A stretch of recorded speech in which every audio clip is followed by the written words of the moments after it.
ایک آدمی سے میں اپنا قرض مانگتا ہوں تو وہ لڑنے مرنے پر آ جاتا ہے. میسج کیا اس نے مجھے، وہ کہتا ہے کہ ایک آدمی سے میں قرض مانگتا ہوں تو وہ لڑنے مرنے پر آ جاتا ہے، تو اب اس کو مار دوں تب بھی جو ہے نقصان ہے، اور اگر اپنی جان مروا دوں تو پھر بھی مجھے اس پیسے کا حاصل کرنے کا کیا فائدہ. اس مصیبت میں لگا پڑا ہوں. تو یہ مصیبت میں صرف وہ نہیں پڑا ہے، ہم میں سے ہر ایک اس طرح کی مصیبتوں میں پڑے ہیں. کوئی پڑوس سے تنگ ہے، کوئی بھائی سے تنگ ہے، کوئی علاقے والے سے تنگ ہے، کوئی بیماریوں میں تنگ ہے، کوئی غربت میں تنگ ہے، کوئی حکومت سے تنگ ہے. سمجھ میں آئے جی؟ اور مختلف کیٹیگریوں میں پھنسے پڑے ہیں. اب ان مشکلات کو ہم اپنے طور پر حل کرنا چاہیں گے تو کبھی بھی حل نہیں کر سکتے ہیں. یعنی جتنی بھی مشکلات، چاہے وہ قرضوں کی مشکلات لگے ہیں، چاہے وہ غربت کی مشکلات لگے ہیں، چاہے وہ کسی کی زور زبردستی کی مشکلات لگے ہیں، چاہے وہ بیماریوں کی مشکلات لگے ہیں، یا کوئی اپنے بچوں کی حاجات اور مشکلات اور شادیوں کی مشکلات، اسی طرح جو ہے کیا نام ہے نوکریوں کی مشکلات، اور اسی طرح بے روزگاریوں کی مشکلات، جتنے مشکلات ہمارے ساتھ لگے ہیں، یہ سارے مشکلات ہم سفارشوں کے ساتھ حل کرانا چاہیں یا اپنے طور پر حل کرانا چاہیں تو کبھی بھی حل نہیں کر سکتے. ضرور دھکے اٹھائیں گے، پریشانیاں اٹھائیں گے، اور مختلف مسائل کے شکار ہو جائیں گے. لیکن جب ان مشکلات کو صحابہ رضوان اللہ علیہ اجمعین کی طرح اللہ سبحانہ و تعالیٰ کی طرف رجوع کر کے اللہ تعالیٰ کی ذات سے حل کروائیں گے، اور سب سے پہلے ہم دنیا کے اسباب کو اختیار کرنے سے پہلے، دنیا کے دروازوں میں گھومنے سے پہلے اللہ سبحانہ و تعالیٰ کی دروازے کی طرف جب ہم آئیں گے تو پھر یہ ہوگا کہ ہمارے مشکلات بآسانی اللہ کی ذات حل کر کے ہمیں دیں گے، اور ہماری مشکلات کو اللہ پاک ہمارے لیے آسان بنا دیں گے، اور اللہ سبحانہ و تعالیٰ ہمارے لیے دنیا میں بھی فراخی اور آخرت میں بھی فراخی دیں گے. اور اس کے لیے میں قرآن و حدیث سے اب اس دعویٰ میں نے یہ بتایا کہ دنیا کے دروازوں سے اور دنیا کے اسباب سے ہمارے مشکلات حل نہیں ہو سکتے ہیں، اور امت مسلمہ کے جو مشکلات ہیں وہ اللہ سبحانہ و تعالیٰ کے دروازے سے حل ہوں گے اور اللہ سبحانہ و تعالیٰ کی ذات سے حل ہوں گے. تو اس لیے ہمیں جو ہے نا اللہ کی در کی طرف اور اللہ کو اپنے لیے سبب بنانے کی طرف رجوع کرنا پڑے گا. سمجھ میں آیا جی؟ لیکن ہمارے یہاں اس کا الٹ ہے، ہم دنیا کے اسباب کو اختیار کرتے ہیں. پہلے جو ہے اپنے طور پر کوشش کرتے ہیں، پھر سفارشوں کے حد تک جاتے ہیں، پھر اگر کوئی کچھ ہو جائے تو پہلے ڈاکٹر، پھر مولوی، پھر در کے ٹھوکریں کھاتے ہیں. لیکن اللہ کی طرف یا تو ہم آتے ہی نہیں ہے، اللہ کی طرف یا تو ہم آتے ہی نہیں ہے، یا اگر آ بھی گئے تو بعد میں کہتے یار کچھ صدقہ کر لیتے ہیں اور بس صدقے کے ساتھ موقوف کرتے ہیں. باقی جو ہے کیا نام ہے جو مشکلات جس انداز سے حل کروانا ہے اس کی طرف نہیں آتے ہیں. لیکن وہ بھی میں آپ کو بتاؤں گا کہ ہم نے اپنے معاملات کو کیسے اللہ سے حل کروانا ہے. لیکن اس سے پہلے جو اللہ نے ان مشکلات کا حل کے لیے جو قرآن مجید میں سے ہمارے گائیڈ کیا ہے اس کی طرف دیکھیں. اللہ تعالیٰ فرما رہے ہیں اولیس الذی خلق السماوات والارض بقادر علی ان یخلق مثلهم بلا وهو الخلاق العلیم انما امره اذا اراد شیئا ان یقول له کن فیکون فسبحان الذی بیدہ ملکوت کل شیء والیہ ترجعون. اللہ نے آسمانوں کو بنایا اور زمینوں کو بنایا، اور ان کو دوبارہ بنانے پر وہ بہترین انداز میں قادر ہے. وہ بہت ہی خوبصورت بنانے والا اور تمہارے معاملات کو اور اس نظام کو جاننے والا ہے، اور وہ پاک ذات ہے، وہ پاک ذات ہے، اور اسی کے ہاتھ میں سب کچھ قدرت بسا پڑا ہے. اور آگے کہتے ہیں اذا اراد شیئا ان یقول له کن فیکون. جب وہ کسی چیز کے لیے ارادہ کرتا ہے کہ یہ کام ہو جائے، اس کام کے لیے کہتا ہے کہ ہو جاؤ، تو وہ ہو کے کیا ہو جاتا ہے؟ تیار ہو جاتا ہے. اذا اراد شیئا ان یقول له کن فیکون. جب آپ کی کسی بیماری کو شفا دینے کے لیے وہ کہہ دے کہ شفا ہو جاؤ، آپ کی کسی بچے کی نوکری دینے کے لیے وہ کہہ دے یعنی جو ہے کیا نام ہے نوکری مل جائے، اور اس کے بعد آپ کی غربت کے لیے کہہ دے کہ امیر ہو جاؤ، آپ بے عزت ہیں تو کہہ دے کہ عزت والا ہو جاؤ، اس کے بعد جو ہے کیا نام ہے آپ بے روزگار ہیں تو کہہ دے روزی والا ہو جاؤ، اور اس کے بعد جو ہے نا آپ مقروض کسی کے اوپر پھنسا ہے یعنی اللہ کہہ دے فعل لما یرید، وہ جو چاہے کر گزرتا ہے، وہ کہتے ہیں اس کا قرض اس کو مل جائے، تو وہ فوراً جو ہے نا کہ فیکون کیا ہو جاتا ہے؟ ہو جاتا ہے. ہم اس طرف نہیں آتے. اللہ فرما رہے اپنے معاملات کو میرے سپرد کر دو، انبیاء علیہ السلام نے اپنے سارے معاملات کو ان الفاظ کے ساتھ اللہ کے سپرد کر دیے. غور سے سنو، اپنی مشکلات کو ان الفاظ کے ساتھ اللہ کے سپرد کر دیے.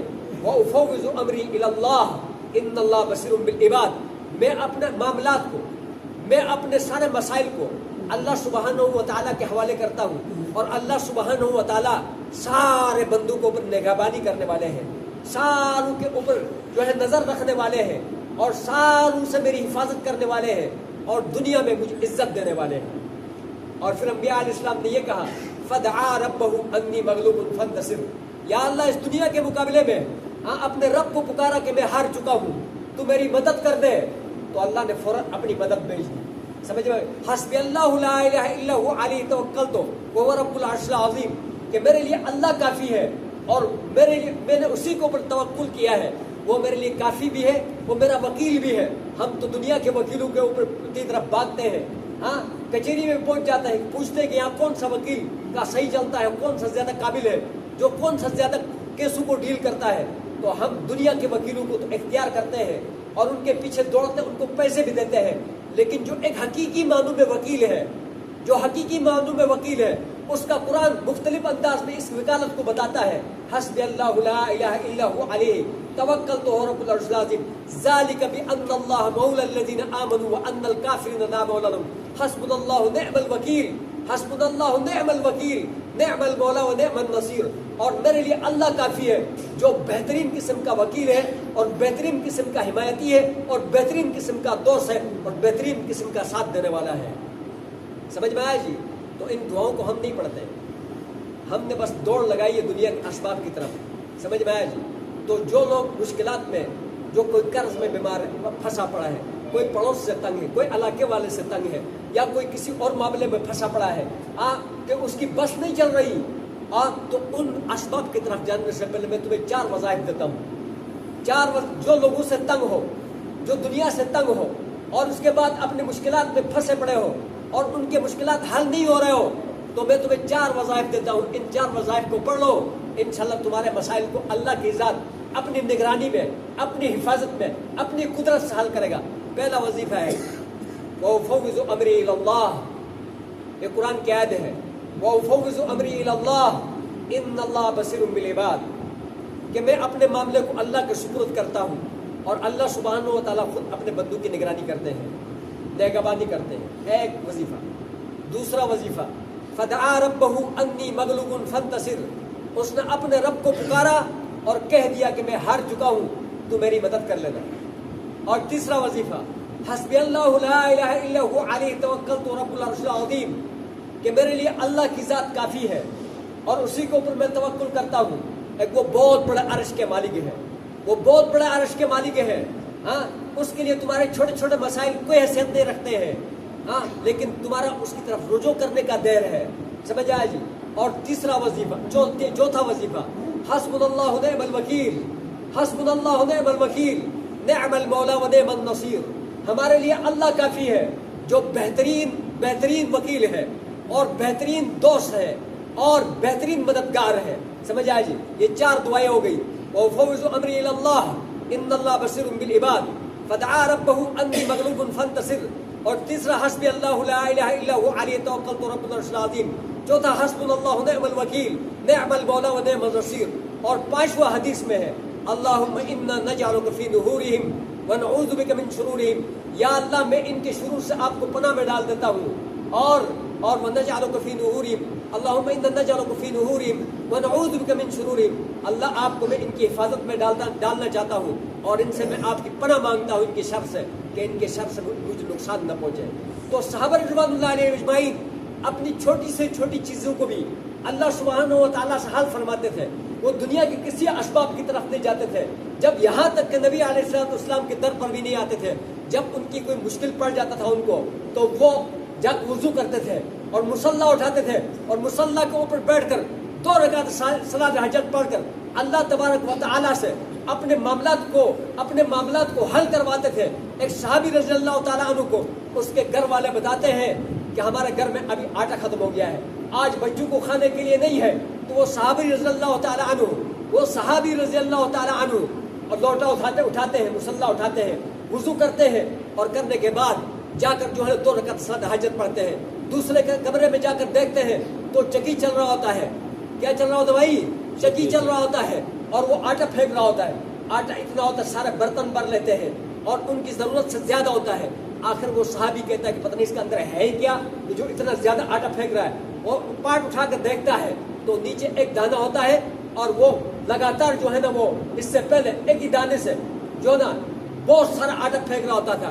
نبی علیہ الصلوۃ والسلام کے پاس آ کر جب انہوں نے اپنے اس قصے کو سنایا، فرمایا اگر آپ نے وہ پاٹ اٹھا کر نہ دیکھا ہوتا تو اس تمہارے 2 رکعت نفل کے اندر اتنی طاقت تھی کہ قیامت تک یہ چکی چلتی رہتی.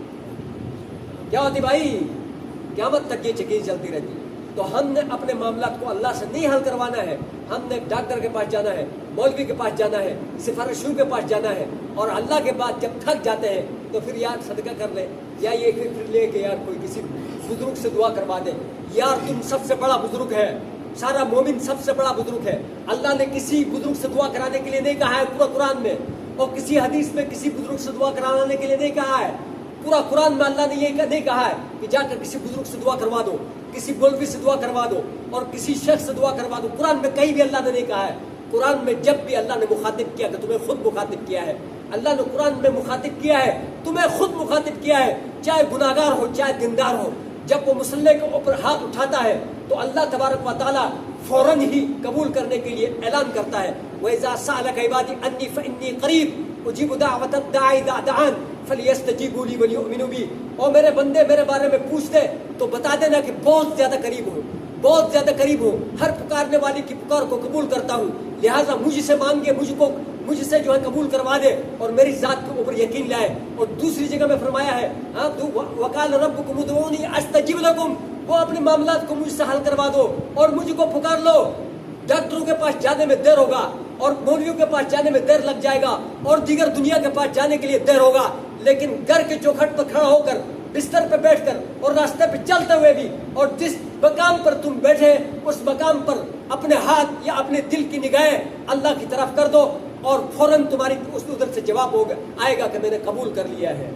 ہاں میں نے قبول کر لیا ہے. یہ جو اسم اعظم ہے یہ سورہ اعراف ہے، میرے خیال سورہ انفال ہے. اس کے اندر ان ربکم اللہ الذی خلق السماوات والارض فی 6 ایام ثم استوى على العرش یغشی اللیل النہار یطلبه حثیثا والشمس والقمر والنجوم مسخرات بامرہ. اس سارا چیپٹر کے اندر یہی بتایا جا رہا ہے یہ سارا نظام ہم نے اپنے امر کن سے چلایا ہے، اپنی طاقت سے چلایا ہے. یہ سارا ہمارے حکم کے تابع ہے. تو تمہارا سارا نظام بھی ہمارے حکم. الا لہ الخلق والامر. اس جملے کا اندر غور کرنا. الا لہ الخلق والامر. مخلوق جتنی بھی ہے ان کے اندر میرا امر چلے گا، تمہارا نہیں چلے گا، یا کسی اور کا نہیں چلے گا.